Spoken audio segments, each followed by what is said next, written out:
Hello, আসসালামু আলাইকুম। Welcome back to my আনারি হাতের আনাদার ব্লগ।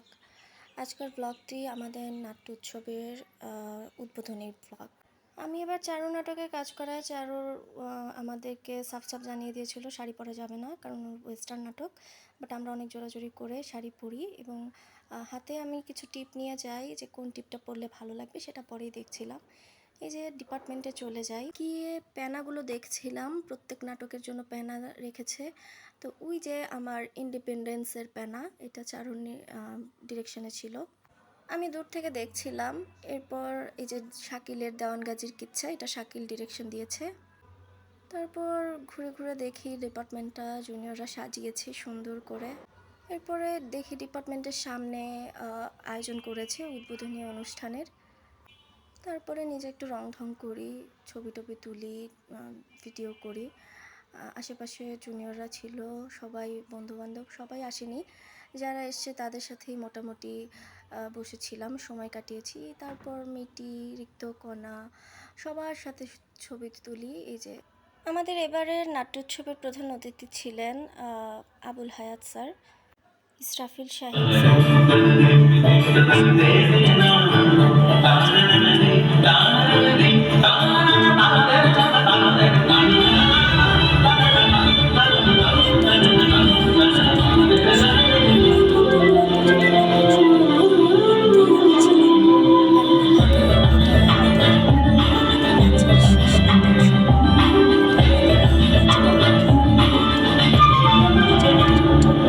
ভাবছিলাম সময় কত দ্রুত চলে যায়, একসময় ওদের জায়গাতে আমিই ছিলাম।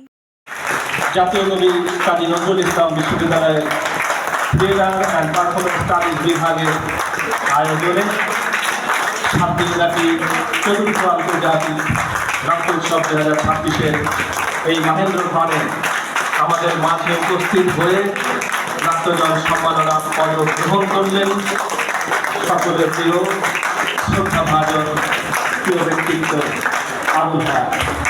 তাকে সম্মাননা প্রদান করতে পেরে আমরা সকলেই গর্বিত, আনন্দিত। আবুল হায়াত স্যার প্রথম মঞ্চে অভিনয় করেন যখন তার 10 বছর বয়স। এরকমই অজানা অনেক তথ্য নিয়ে তিনি বক্তব্য দেন।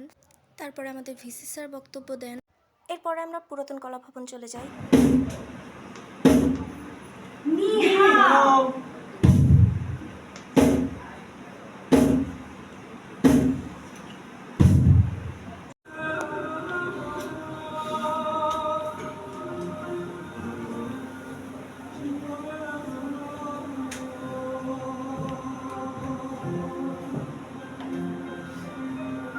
খ্যাপাটের পরিবেশনা দেখে আমি দ্রুত বাসায় ফিরি, কারণ আমার রাতে রিহার্সাল ছিল।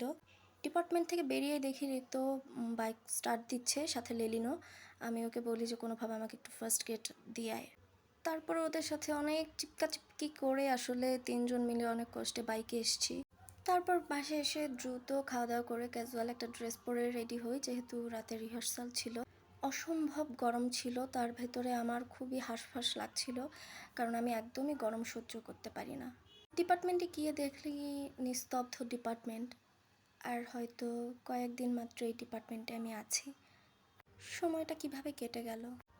তারপরে মিটি আর আমি আমাদের নাটকের সেট নিয়ে রিহার্সাল রুমে ঢুকি। এতদিন আমরা আসলে ওই অর্থে সেট নিয়ে কাজ করতে পারিনি। এই দিনই আমরা মোটামুটি একটা সেট সম্পর্কে ধারণা পাই।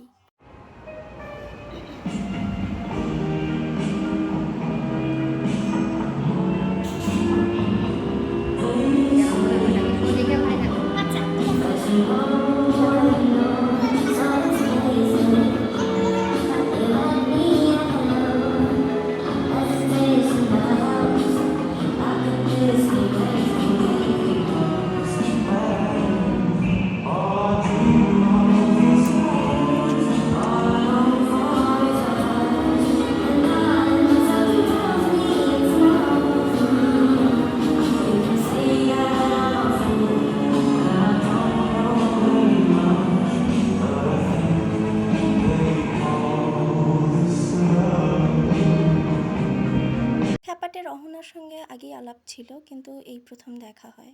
ওরা রাতে আমাদের সেটে আসে রিহার্সাল দেখতে।